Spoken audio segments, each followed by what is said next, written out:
Assalamualaikum warahmatullahi wabarakatuh.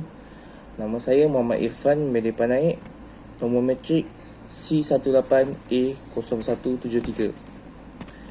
Pada kali ini saya ingin bercakap berkenaan aspek warisan yang paling penting untuk dipelihara.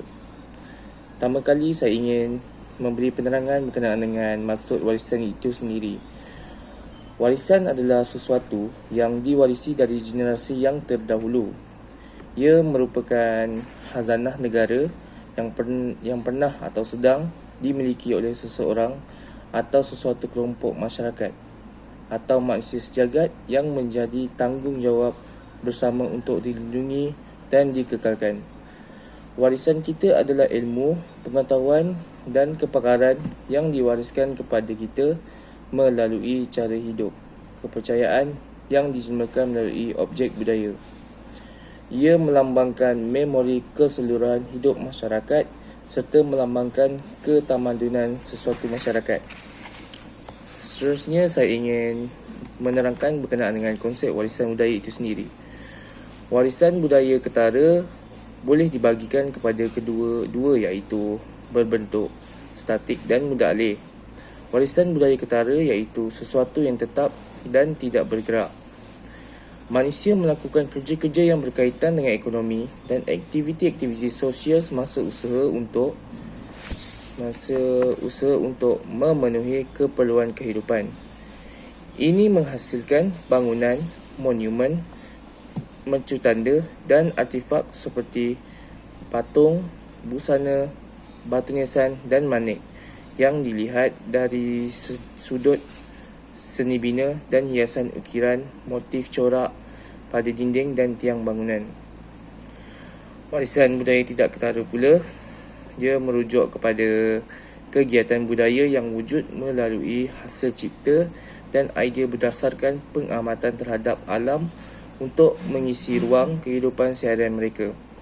Warisan tidak ketara sering berkaitan dengan ilmu pengetahuan dan kepakaran yang dimiliki oleh manusia yang diterima melalui proses pengalaman yang diwarisi secara dipelajari atau mimpi.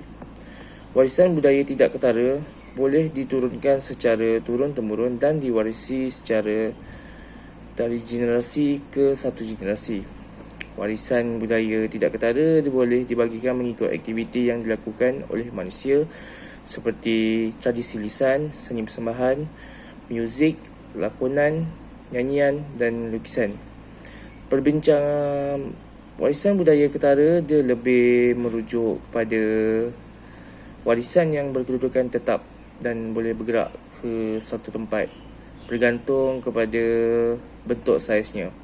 Selain itu, warisan budaya sesuatu yang kekal dilihat dan dipegang untuk merasainya.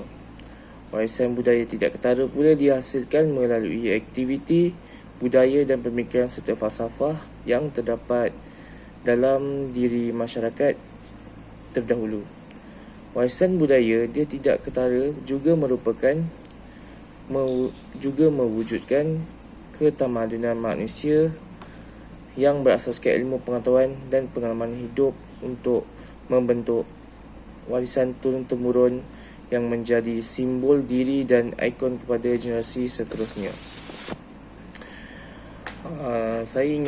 Seterusnya saya ingin bercakap berkenaan dengan kepentingan warisan tidak ketara. Saya lebih memilih untuk memelihara warisan tidak ketara kerana dia berkait dengan industri pelancongan.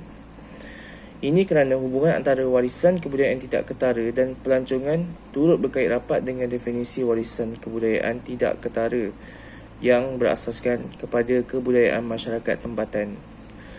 Misalnya, tarian kebudayaan kumpulan etnik tertentu hanya boleh dinikmati di tempat atau di negara di mana etnik itu berada dan justru berupaya untuk menarik pelancong datang ke tempat itu untuk menyaksikan dan mendapatkan bagi maklumat lanjut tentang keunikan persembahan tarian tersebut yang tidak terdapat di mana-mana bahagian lain dalam dunia. Poin seterusnya bagi muzik dan tarian kebudayaan, misalnya banyak negara banyak negara yang telah mengisytihar dan mengiktirafnya sebagai warisan kebudayaan tidak ketara. Negara mereka seperti yang tersenarai dalam UNESCO. Malaysia sendiri kaya dengan budaya etniknya yang pelbagai selain daripada Mak Yong yang telah disenaraikan dalam senarai UNESCO. Malaysia mempunyai warisan dan kebudayaan yang berwarna-warni gabungan daripada kumpulan etnik penduduk asli yang pelbagai dengan keunikan budaya dan warisan yang mereka tersendiri. Berdasarkan fakta ini, muzik dan tarian di Malaysia sahaja mempunyai pelbagai bentuk yang terdiri daripada tarian asli orang Melayu, orang asli dan pelbagai kaum etnik Sabah dan Sarawak, serta tarian tradisional kaum Cina dan India. Gabungan ini kemudiannya membentuk menjadi sebahagian daripada budaya dan warisan Malaysia. Pihak kerajaan turut mengakui bahawa orkestra tradisional Melayu seperti gamelan, nobat serta saping masyarakat orang Ulu atau penduduk sungai di Sarawak hinggalah kepada tarian Singa Cina yang lazimnya dipersembahkan semasa perayaan Tahun Baru Cina dan tarian Bhangra masyarakat Sikh. Kesemuanya mempunyai keunikan yang perlu dipelihara, sewajarnya bukan sahaja bagi tujuan untuk menggalakkan pelancongan, tetapi juga untuk memastikan kelangsungan warisan budaya demi masa hadapan generasi Malaysia. Sehubungan dengan itu, pengiktirafan UNESCO terhadap aset warisan kebudayaan tidak ketara ini dilihat sebagai memberi impak yang signifikan dalam mempromosi pelancongan kepada sesebuah negara. Malah, pihak UNESCO sendiri menekankan kepentingan warisan kebudayaan tidak ketara dalam mengekalkan kepelbagaian budaya dalam menghadapi cabaran globalisasi. Sekian, terima kasih daripada saya.